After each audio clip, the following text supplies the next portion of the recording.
Confusion को clear करना था। एक्चुअली जो राज्य ने घोषित कर दिया धार्मिक महत्ता के लिए सिरसीता नाले को, इसमें हम ऐसा भी कहेंगे वो सिरा सीता जो आ जाता है तो एक्चुअली वो है नहीं, सिरसीता नाले, सिरसी का गांव का नाले में सृष्टि का उद्भव हुआ, ये कंसेप्ट है। तो उसी को 3 तारीख को ही ये हमारा डे है, जो दिन है 172 है। मतलब उसमें उस दिन में ही हम लोग हमारे पुरखों के द्वारा जो हम थोड़ी थोड़ी बातों को कह रहे थे, ऐसा डेट निर्धारित किया। जैसे हमारी धार्मिक फिलोसॉफी में शादियाँ होती है या पूजा पाठ होते हैं या धार्मिक संस्थान होते हैं या उत्सव होते हैं, तो बढ़ती हुई चांद में और ओड में, जैसे तृतीया हो गया, पंचमी हो गया या सप्तमी हो गया या एकादशी हो गया, जैसे हम थोड़ी सी इंडिकेट करे थे, तो इन दिनों को पवित्र माना जाता रहा है पुरखों का पूजा के लिए, और पवित्र भी माना जाता रहा है। और उसके उदाहरण भी हमने प्रस्तुत किया था कि ये जो सरूल पर्व है बहुत बड़ा पर्व होता है। तो आदिवासियों का इस एरिया के लिए, छोटा नागपुर के लिए तो सबसे बड़ा वही है। तो चैत तृतीय में ही होता है, तृतीय को माना गया, द्वितीय को नहीं, चतुर्थ को भी नहीं, तृतीय को माना गया, तो वो पवित्र दिन रहा था। उसी तरह से हम उसकी यहाँ के छोटा नागपुर में कर्मा त्यौहार भी होता है, वो उससे थोड़ा सा छोटा लेकिन वो भी बड़ा त्यौहार ही है।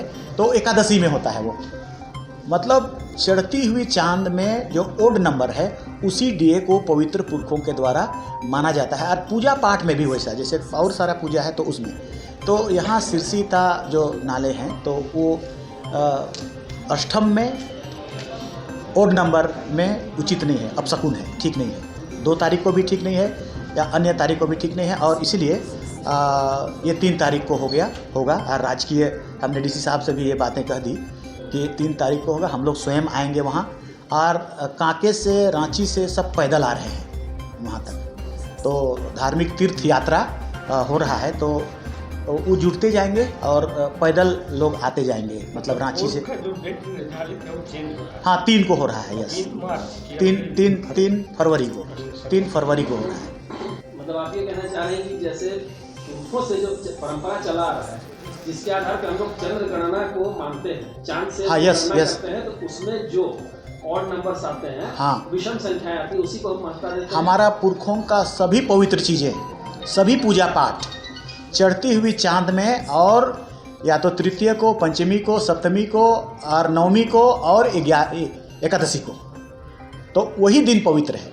तो इसीलिए उस पूजा को हम लोग उस आस्था के तहत उन पुरखों का उस डेट को फाइनल हम लोग करने जा रहे हैं। और आने वाला कल से वो परमानेंट ही हमारा पंचमी में ही होता रहेगा ये उत्सव, पूजा, तीर्थ, या उसको मेला कहते हैं, जैसे कुंभ मेला कहें तो, या जो भी हो, मगर हम लोग उसको तीर्थ स्थल ही कहने जा रहे हैं, और 3 तारीख को ही करेंगे। इसका जो एक निश्चित तिथि है, हाँ, इस माह के शुक्ल पक्ष के इस तिथि को, हाँ, ऐसा करके घोषणा अगर हो जाए, ये हो गया, उसी को हम लोग कह रहे हैं। पंचमी को ही हमेशा होगा, और माघ पंचमी को ही ये माना जाएगा, वो शुभ दिन है, उसी दिन पूज्य माना जाएगा।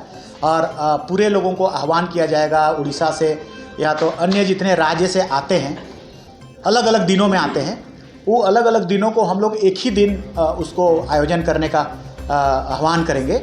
आने वाला कल में भी फिक्स हो जाएगा। और अभी भी हम लोग जितना स्टेट आएंगे, जितने राज्य आएंगे, सभी राज्यों के लोगों को उसी 3 तारीख को आने के लिए कहेंगे। पैदल भी आएँ या अपनी गाड़ियों से आएँ, या जिस दिन भी आएंगे उस दिन फर्स्ट हाफ में प्रार्थना विनती हो गई है, उसके बाद सेकेंड हाफ में धार्मिक विधि विधान पर थोड़ी परिचर्चा होगी। इसलिए हमारी उपस्थिति भी वहाँ पर अनिवार्य है, क्योंकि वहाँ थोड़ी सी ज़मीन की कमी है, और हमारे आने वाले बाहर के लोगों के लिए वहाँ पर ठहरने के लिए व्यवस्था नहीं हो पाती है, तो उस पर चर्चा होगी। मूल रूप से इसी बात पर हम लोग बात करने के लिए आप सबको कॉल किए थे कि आप हम लोगों के लिए कर दें प्लीज़। थोड़ी सी कंफ्यूजन हो गई। ये स्पष्ट कर दें, हाँ, कि एक माह में 2 बार पंचमी आता है, एक कृष्ण पक्ष का, एक शुक्ल पक्ष का। तो कौन से पक्ष का पंचमी? बढ़ती हुई चांद, पहला शुक्ल पक्ष, हाँ, पहला पक्ष।